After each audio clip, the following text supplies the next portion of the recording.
नागपूरच्या पाचपावली परिसरात महिलांच्या सुरक्षेचा प्रश्न पुन्हा एकदा ऐरणीवर आलाय।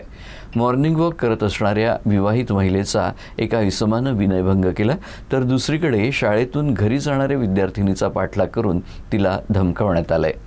संबंधित प्रकरणांमध्ये पाचपावली पोलिसांनी गुन्हे दाखल करून तपास सुरू केला आहे।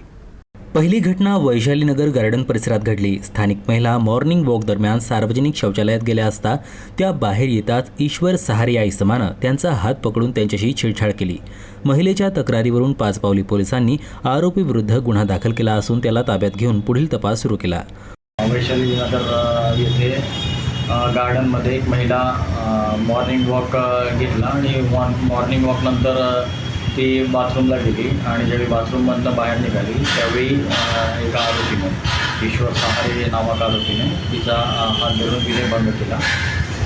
फिर्यादीच्या रिपोर्टवरून गुन्हा दाखल करण्यात आलेला आहे आणि आरोपीवर प्रतिबंधक कारवाई करण्यात आलेली आहे। पुढील तपास सुरू आहे। दुसऱ्या घटनेत 10वीत शिकणारी विद्यार्थिनी शाळेतून घरी जात होती। त्यावेळी 20 वर्षीय अज्ञात तरुणानं तिचा पाठलाग केला।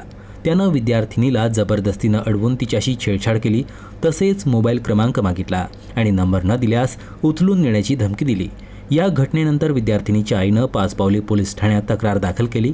त्यानुसार पोलिसांनी अज्ञात आरोपीविरुद्ध गुन्हा दाखल करून त्याचा शोध सुरू केला आहे। एक महिला आपल्या मुलीसह पोलीस स्टेशनला येऊन तक्रार दिली की 8 तारखेला ज्यावेळी मुलगी पोलीस स्टेशन हद्दीत एक शाळा आहे त्या शाळेतून बाहेर निघाली तेव्हा एका मुलाने अंदाजे 20 वर्ष वय आहे त्याने तिचा हात पकडला आणि मोबाईल नंबर मागितला आणि मोबाईल नंबर देण्यास तिने नकार दिला असता मोबाईल नंबर दे नाही तर तुला उचलून दिल्याची धमकी दिली। या फिर्यादीवरनं गुन्हा दाखल करण्यात आलेला आहे। पोलीस स्टेशनला पुढील तपास सुरू आहे।